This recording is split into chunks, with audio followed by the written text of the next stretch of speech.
This can be put into any part of behavior, work, training, modification that you're doing with your dog. And it's a very, very simple technique that you can use.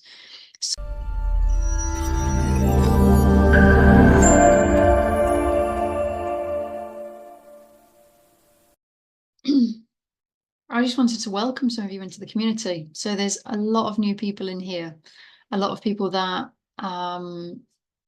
don't know what we do, don't know who we are, and I just wanted to share that with you. And there's some tips I'm going to be sharing around dog behavior as well. So for those of you that don't know me, I'm Katie Saywell. I'm the owner and founder of the Dogs Code. And the Dogs Code is a training and coaching company specifically for Dachshunds and their owners. So you. And what we aim to achieve is best friends through positive training and being able to build that bond between you and your dog so you get the best out of them. Now, as we all know, Dachsies are a breed like no other, and they have their own quirky ways and ways of doing things and ways of also not doing things as well. They can be a pain in the backside, let's be honest. Barking, toilet training, recall can all be a problem. Then we have things like reactivity, separation issues, anxiety, stress. And all of these can lead owners to become embarrassed by the dogs, frustrated, stressed, or maybe just lack confidence in either your own ability or your dog's ability to be able to do a particular task or go to a particular place or have a nice relaxing walk or be left alone. So what do we do? How do we do it? So we use positive force-free techniques only. So everything that we do is backed by science. And a really simple way to look at this is if it doesn't look kind, feel kind, or sound kind, then we don't use it. And that goes for the owners as well. So I often hear stories from owners that they've been to dog training or they've been to a behaviorist and they were made to feel not very good about themselves, and they were told that it was their fault that the dog was behaving this way. And a lot of the time that's just, quite frankly, BS. So that's about the communication of the person that you're working with. Now, when we communicate with owners, we're looking at what drives the owner, what motivates you as an owner to do or to not do something. And if it's to not do something, then the chances are we're not going to be working together. But what motivates you? How can the communication style that we use be adapted to you? And also, how can the training techniques as well, so the physical, the practical stuff, if we need to amend it or change it, then we will do to suit your needs as well. But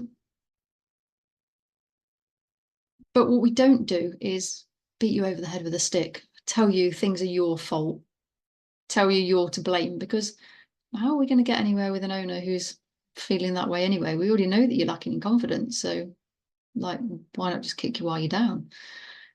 That's not how we roll. So we build your confidence, we help you achieve. All of the work we do is online. And the way that it works online is because we're giving you the tools and techniques. We are showing you how to implement, and then you're guided and supported alongside that. And that allows you to feel empowered. And we are wanting you to feel empowered. We want you to feel confident and in control of your dog when you're out on a walk or when you're preparing to leave them for the first time, or if we're dealing with challenging behavior, how to not get bitten, for example. So the safety measures that may need to be put in place. So today was really about explaining what we do and what we don't do. And the other things that we don't do are we don't buy into the dominance theory. So you will have seen in the feature button on here, there's a video on there around dominance, and we don't buy into it. So the dominance theory is very old, it's very outdated, and it's also been debunked by the very person that actually said that it was a thing in the first place. There are so many holes in the research that was done that it's actually been debunked. So when we hear people talking about the dominance theory or my dog's being dominant, yes, there is a personality type for dog being dominant. However, that is very different to dominance. Alphas, pack leaders, we don't believe in all that trash. You need to be a leader, yes. You need to be there for reassurance, yes. You don't need to be mean to your dog. You don't need to yank your dog on the lead to get them to listen to you, because actually you're not really going to achieve it very fast. And your dog's just going to learn to either be in pain or fear or both, and then eventually shut down and be unpredictable. So we don't use any mean techniques. We show you nicer ways of doing things if you've only ever been exposed to, should we say, traditional methods or aversive methods. And we teach you new ways, new skills, and a new way to actually develop your dog with you. So a little bit about dogs and reinforcing behaviour.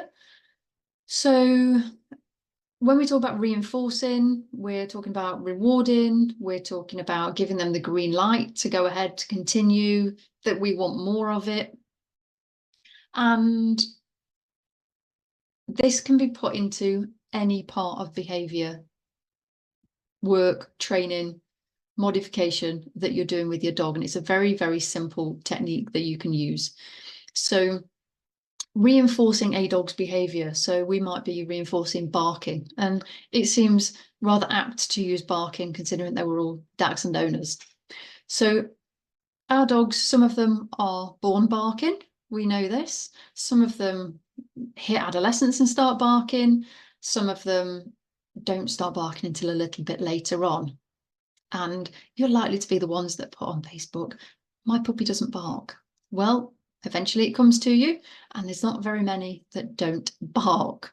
So with that in mind, barking, we can reinforce barking in a few ways. So the first one is eye contact.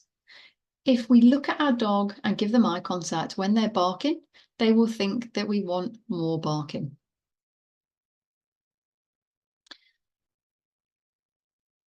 So looking at them.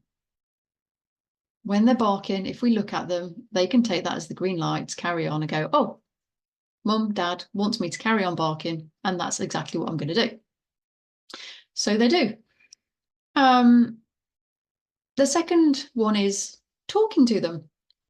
So speaking to them, verbally praising them, even though the words that are coming out are not praise.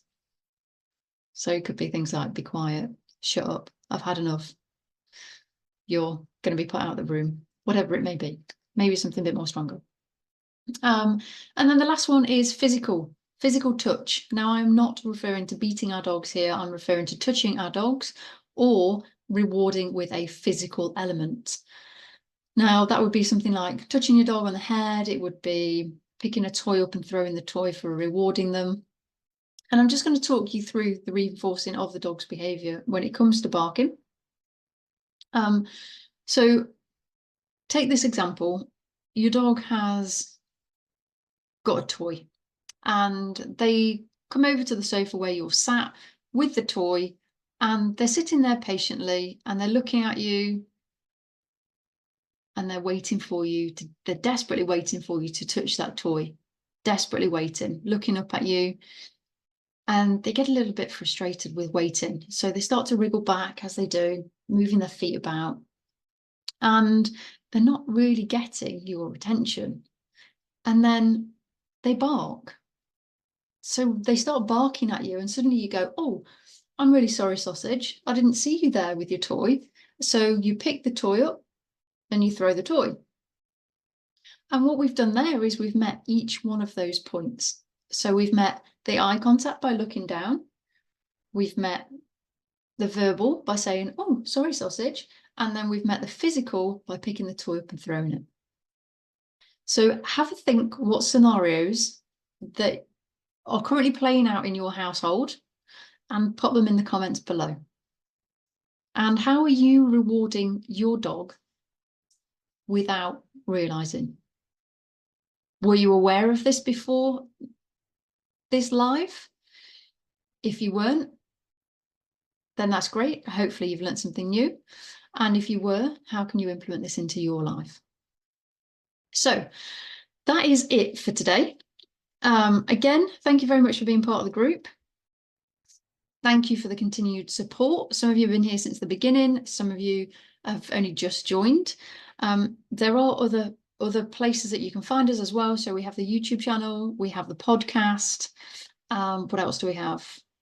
YouTube channel, podcast. If you've not taken our quiz, take the quiz online. So if you go to www.thedogscode.com and there's a tab at the top that says quiz, if you take that, then you'll be up and inundated with our emails so that you don't miss out anything we're doing. And yeah, if you're watching this back on replay, just type replay in the comments, and anything you found helpful, just drop it in as well. And I will speak to you soon. So bye for now.